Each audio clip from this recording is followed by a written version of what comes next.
what the hell are you doing? No! No! No! Come on! I don't want to do another Raw review. You don't realize, I did 3 Raws and 2 SmackDowns last week. All at once. Come on, I don't want to do another Raw review. You know how much that takes my time?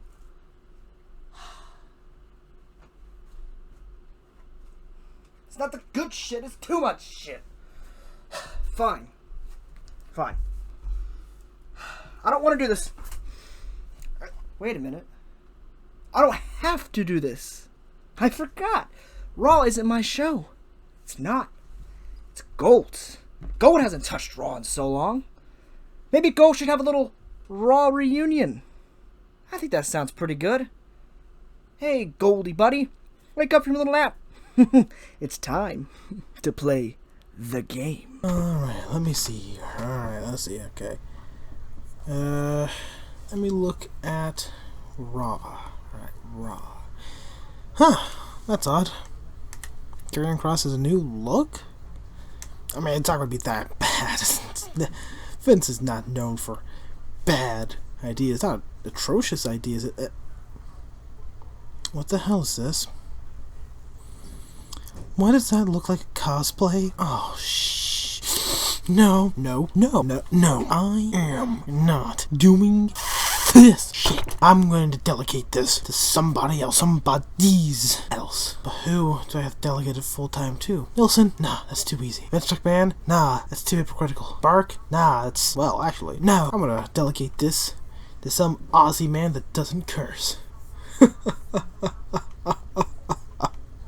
I'll take it from here, Nilsson. Hello everyone, I'm Ian McBloke, and I will be your host. I actually have a YouTube channel called The McBloke Show. You can... a little self-promo. The first fight is a tag team with a lot of women. We got Rhea and ASH on one side, and we got Baszler, who kind of looks like a buffed up Samara. And we got Nia, who's sort of built like a fridge, but you don't hear me complaining. Anyway, Nia comes in, and she just completely takes out one by one as if they're her children or something. Anyway, she wins, just completely beats them all. You know, I gotta tell you, back in my day, when women fought like this, it involved pillow fighting, so I was kind of disappointed that didn't break out at one stage. Then we had a fight between Eric and his sidekick versus the Viking Raiders, which I kind of thought were extinct, but never mind. Now, don't get me wrong, this was a fat man fight, alright? If there was just guts and stomachs and donuts and flying everything, together they weighed as much as my wife, I'll tell you that. And then they're just walking around, they're fighting, and then all of a sudden, BAM! What the heck? Smack by Batootie. It was a massive smash between Ivar and Mayhal. Oh, it was hard to watch. Ivar then picks up this tub of lard and then just body slams into the ground and wins. It was pretty nuts. And then getting on to fight number 3, which was a doozy, okay? We had Priest and Sheamus and McIntyre all in this triple fight match. I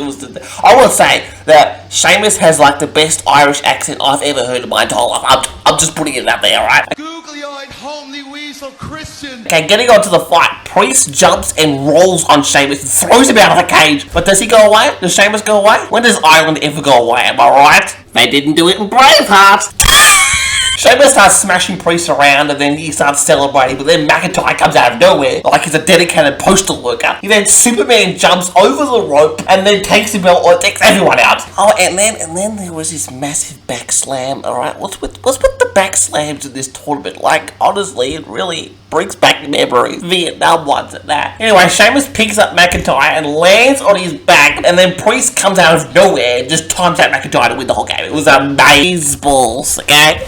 Anyway, I want to get seriously for a second, okay? At the end of the game, something really weird happened. McIntyre stares at Priest for like the longest of seconds, and then he offers Priest a game of rock, paper, scissors, and it was really anticlimactic in the end because they both chose paper, but it was pretty fun. That was like the best part of the show, I'm not gonna lie. And then after this fight, one of the weirdest promos I've ever seen in my life. Like, it was so cringy. I was confused, I was scared, I was crying at the same time, alright? I don't know what was going on, just forget about it. Anyway, Eva Marie goes against Doudrop, and Doudrop, I like her style, She basically just straight up sat on it, is what I'm saying. Anyway, we get on Hey, Dad, what are you doing? Oh, we're actually reviewing Raw right now, Amish. So, yeah.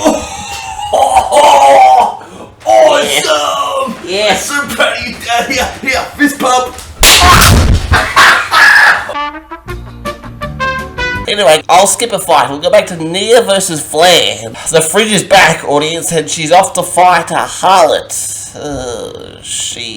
Flair was promoting some promiscuity to the young'uns, and anyway, they slap each other around for a bit, and Nia does this distasteful move, but the harlot, Queen, nearly pulls the fridge's spleen through her mouth. The fridge eventually wins, but I honestly think my wife Julia would beat them all. She'd roll over them, is what I'm saying. Moving on to fight number 7, this 7'4", 400 ginormous bloke comes in. This guy is massive, the kind of guy that if you bumped into him on the street, you'd say, I'd like to humbly apologize. Anyway, the massive guy, Omus, he does this roar that I think a grizzly bear would, pig its, I want to say, fur? Anyway, Omus wins comfortably. What else? What else is gonna happen? Anyway, moving on to the next fight, Woods comes in with his trumpet, and he's really bad. Anyway, he comes in to fight AJ. Woods does this back-on-back thing, which had me kind of nauseous. Woods gets AJ upside down and tickles him with a drop kick. Wouldn't that be funny if they engaged a tickle fight? That would be kind of wholesome, I think. Anyway, back to the fight. AJ wins. But now we get to the main event. Fight number 9. We get the Riddler, who kind of looks like my son Keith, and really sounds a lot like him too. He's like my favourite character. Anyway, we've got RK Bro and Keith, or the Riddler, on one side versus Lashley and MVP. Okay, anyway, it starts off. RK Bro stomps on MVP's head like really hard, and then Keith, the Riddle, it's just like, he's like a chicken magnet, man, alright? If all the girls want to solve this riddle. Lashley goes full beast mode, but it's still back and forth with this thing. RK Bro does like a sick move, but the 7'4", big, ginormous, massive, scary bloke interferes and just does his thing, whatever. Keith, Riddler, does this wicked backflip and then takes MVP out. Lashley gets back up to take out the Riddler, but RK Bro comes out out of nowhere and finishes the fight. So that's it. That was the Raw review, my first one. I'm going to tell you, that was entertaining. There was a lot of toxic masculinity in the whole Raw fight, but I felt adrenaline oozing through my veins. I think I'm going to tell my wife now that I'm fed up. I'm not going to wash the dishes for her anymore. That's it. That's it.